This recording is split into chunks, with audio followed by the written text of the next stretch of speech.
I'm an audiophile that loves the original AirPods. Okay, but whoa. You what? like the sound of them? No, not at all. For starters, AirPods aren't isolated, and so they don't block outside noise, which isn't necessarily a bad thing when you're jogging on the highway and need to maintain awareness of your surroundings, but the bass needs to overcompensate for the headphones being unsealed, and it comes in too heavy-handed with like really sloppy low-end frequencies. Mid-heavy vocals are pretty clear, but then the treble frequencies are shaved off massively, leaving for really dull snare hits and cymbal crashes. They sound meh, and you could get something that like sounds better for 20 bucks. The KZ ZST are wired headphones that would put the AirPods to shame, and I think they're $19. So why do I love the AirPods? Well, everything else about them. Their petite charging case, their comfortable fit, their seamless pairing experience that allows me to switch from my iPhone to my Mac to my iPad and back without lifting a finger. And then their reliability. I've tried a lot of truly wireless earbuds, and I always come back to the AirPods. They're the most perfect mediocre headphones ever made. So you might be able to imagine my excitement upon seeing the release of AirPods Pro at a $90 premium over the standard AirPods, with sealed silicone tips, the promise of active noise canceling, an improved driver's speaker design, a high dynamic range amplifier, and more. But is everything as rosy as it seems, or is Apple just peddling us some marketing BS again? Well, I have mine here, and I'll tell you about our sponsor, Dashlane, a multi-platform password manager, multi-country VPN, security monitoring system, and more. All for one low price. Sign up today with the link below. You see, AirPods don't exist in a vacuum, at least not anymore. Released in 2016, they were the obvious king of truly wireless in-ear headphones for a number of years. But a lot of really good options have come onto the market since then. Some, like the Samsung Galaxy Buds, are even included free with flagship smartphone purchases. But I'm not comparing any of those to the new AirPods Pro because they're not really competing in the same market. You see, there are only two options available today that employ both, one, active noise canceling, and two, fully seal with a silicone or foam tip. Sorry, Huawei. Those two are the AirPods Pro and the charmingly named Sony WF-1000XM3. Great name. AirPods Pro come in a case that's pretty slick, only about 15% larger than the original AirPods case. Now sure, the size increase is a little bit of a shame, but it's still easily pocketable, comfortable, and absolutely diminutive when compared to Sony's hilariously ginormous charging case. Look at this thing. AirPods Pro boasts 4.5 hours of listening time, with the Sony earbuds pushing 6 hours. Both cases can recharge the buds through multiple cycles for a total of 24 hours. Seems like a fair size comparison, right? As a minor aside, Apple has ditched the painful and annoying tapping motion that was required on the original AirPods to pause, skip, etc., in favor of a capacitive force touch button on the stem of AirPods Pro. Now, when you squeeze on the side, and yes, you have to squeeze it because just touching it doesn't activate the force sensors, it registers a click. Unlike Touch ID or MacBook trackpads, which have haptic vibration engines that click back at you, AirPods Pro doesn't have that. But what it does do is immediately pipe an audible, weirdly vibratory clicking sound instantly through your ear, and only on the ear that you squeezed. It's not a click, but your brain plays mind games with you, and it nearly feels like you're clicking the inline button that Apple has on its wired earpods. It is so outrageously dumb and overkill, and yet so amazing. It is peak Apple for good and bad. The wider driver body fits nicely inside the ear's concha, that's this part, disculpeme, and people think they look weird, but I actually think they look better than the standard AirPods, thanks to the shorter stem. Now, the silicone tips have a little plastic cap on them, which gets rid of that fat plastic driver stem you have to jam into your ear with most in-ear headphones. This is super appreciated by someone like me who has really small ear canals. It does mean, however, that Apple's ear tips, of course, are proprietary, although Apple does seem to be selling replacement tips for $4 in case you lose them, which seems like a pretty fair price. The tips come in 3 sizes, and there is an ear fit tip test utility inside the Settings app that uses the ear canal's microphones to do a seal test.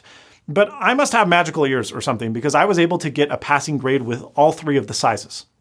People rave about this tool, but it's kind of dumb in my opinion. It doesn't know which size tip you're using. It only tests to ensure that there's a seal. And if you ask me, it's pretty obvious to figure out yourself if you don't have a seal, so I don't know why the tool's there. Be sure to try all of the tip sizes, because even though I got a passing grade with the medium tips installed, which come by default, they were way less comfortable for me than the small. I do wish, however, that Apple offered foam tips as an option. Sony offers these, and anybody who has used foam tips on universal earphones knows that they are superior in basically every way. They're more comfortable because they're moldable, so they fit inside your ear perfectly tight, and they do a better job at blocking outside noise due to their density. And they conversely absorb bounce back inside your ear and minimize an effect known as tunneling, which is when things go back and forth and back and forth and back and forth. Now, Apple has, interestingly enough, created a microphone array inside your ear in front of the speaker driver to try and combat that problem. And as you might imagine, in-ear canal noise canceling for tunneling is less effective than just an absorbent tip like foam. It's a lot of innovation and engineering to stop a problem that could simply be solved by a different tip material. Classic Apple move right there. Ugh, okay, sorry, we're getting really out into the weeds. Let's talk noise canceling, the flagship and distinguishing feature that these two headphones have from everything else on the market. To demonstrate how noise canceling on AirPods Pro really works, I'm going to simulate how they act in different scenarios, because I haven't seen anyone else really explain this very well, and I think it's important to understand so you can recognize the advantages that these have over something like the Galaxy Buds or standard AirPods. This demo works best if you're wearing headphones. Okay, so let's walk, into our typical coffee shop. Without headphones in, you can hear everything, obviously. Now, if we put in something like the standard AirPods, not much outside noise is blocked, and we're going to have to turn up the volume on our music pretty loud to drown everything out, because a lot of the outside is coming in. Now, with the new AirPods Pro, thanks to the silicone tip, once we put them in, we drown out a lot of the noise passively. Now, using the iPhone's Control Center app, we can change the mode that the headphones are in via Control Center. So right now we're in off mode, and that's just by nature of our buds plugging our ears. A lot of the coffee shop noise is cut down passively, just like any other silicone-tipped earbud. Now, if we turn this into noise cancellation mode, the black microphones, which are located on the outside of AirPods, analyze the ambient noise. And they very quickly create what's called anti-noise, basically the opposite sound frequencies of the sounds that are occurring outside that are going to enter our ears, which results in the two waveforms canceling each other out, which our brain interprets as silence. And this works, honestly, pretty well, especially in a place like this, a coffee shop. But not perfectly, since voices are hard to entirely cancel out because of variant cadence and frequency fluctuations, and so you're still going to get some bleed through if someone's talking to you. Hey Queen, can I please have lunch yet? What? But now we're on an airplane, which is where these things really begin to excel. Consistent, standard frequency noises like airplane engines, air conditioning systems, and dishwashers are far more easily canceled out.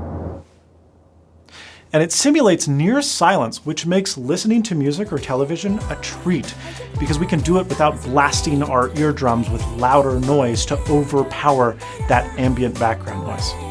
Let's head back to the coffee shop. We're in off mode right now, but if we turn on transparency mode, the microphones on the outside of AirPods pass through ambient noise so that we can now hear what's around us, and it basically feels like you're not wearing anything at all. The high-end frequencies are a little more prominent, so it doesn't quite sound natural, but it doesn't really sound like you're listening through microphones either, which really you are, so it's pretty cool. This mode is great if you're running or cycling and you want to be able to hear the traffic around you. But just like normal AirPods, if you have your volume turned up, playing music, you probably won't hear people talking to you, even if ambient mode is turned on. A lot of reviewers who don't know anything about audio think that these features are exclusive to AirPods Pro. They are absolutely not. Apple didn't invent anything here.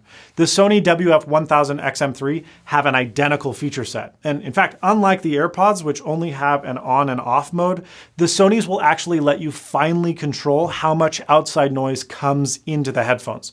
You can even focus specifically on voices. It works shockingly well. And while the Sonys don't do as excellent of a job as AirPods at noise canceling voices, While it's in noise cancellation mode, everything else works way better. Airplane engines, HVAC systems, etc. disappear entirely, while the AirPods still struggle to completely eliminate them, at least for me. And now we get to the sound quality section. As you'll recall earlier, I was hyper excited about AirPods Pro because Apple's marketing materials makes it sound like they've spent a ton of money and resources improving the sound quality, at least over the standard AirPods. And wow, they definitely fooled me.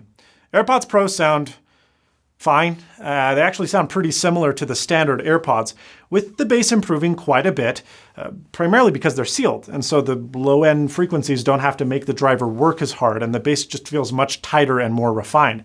Other than that, I mean, they're AirPods. Mid-heavy vocals continue to be a strong point, and so they will continue to be my go-to for podcasts, TV shows, casual movies.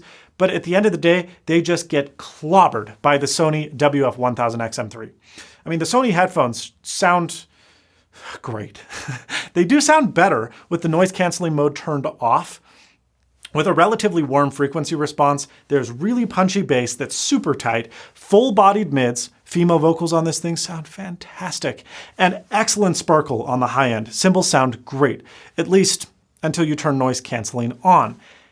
Yeah, disappointingly enough, when you turn noise canceling on, the high end gets the edge taken off of it big time. And there's extreme roll-off that kind of ruins the cymbals and horns. Now, I say ruins lightly because even with the Sony in noise canceling mode, they still make a mockery of any mode that the AirPods Pro could replicate, but that's just how it is. So then the winner overall is the Sonys, right? No. I'm sad because both of these headphones get so much right and then they just fall flat on their faces at the end of the race. The active noise canceling and music playback sound so much better on the Sonys. It's honestly hilarious. But the app is offensively bad. The earbuds are huge, they're uncomfortable, they don't fit well in my ear, they're not water resistant, the case is ginormous, they have random disconnects, the earbuds don't drain the battery at the same rate, and they don't support multiple devices. I mean, that's a lot of downsides. And those are things that the AirPod just gets right. I mean, they're AirPods. They work perfectly all the time with water resistance and reliability to boot. But they don't sound pro in the slightest. They don't even sound good. And they're easily outperformed by $20 wired earbuds, which honestly I find downright embarrassing, Apple. Look, if you're not an audiophile or you're willing to sacrifice performance for convenience, you will love AirPods Pro. And the added features and the comfort and sound quality make them an obvious successor to AirPods. They're absolutely worth the $50 to $90 premium over the standard AirPods. Don't buy those. Yes, they actually do work well on Android, which is kind of surprising, and I can hesitantly but decisively say that they're the best wireless earbuds on the market. I love them, but I'm still twiddling my thumbs, hoping for something better, because nothing on the market is quite good enough for me to celebrate ditching the headphone jack yet. And 4 years later now?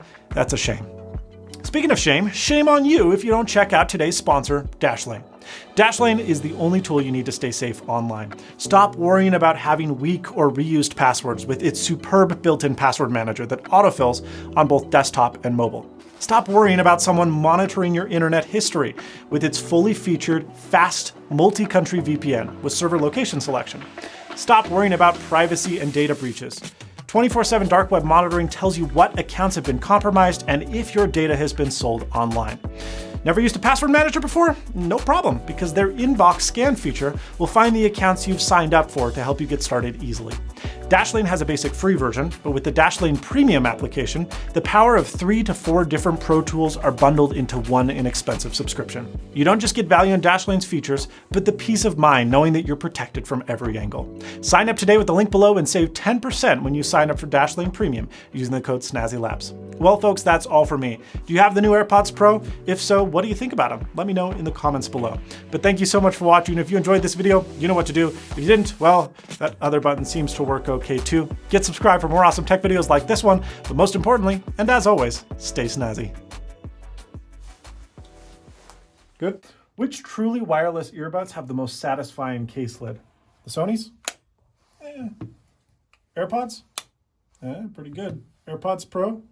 Oh, and the Galaxy Buds.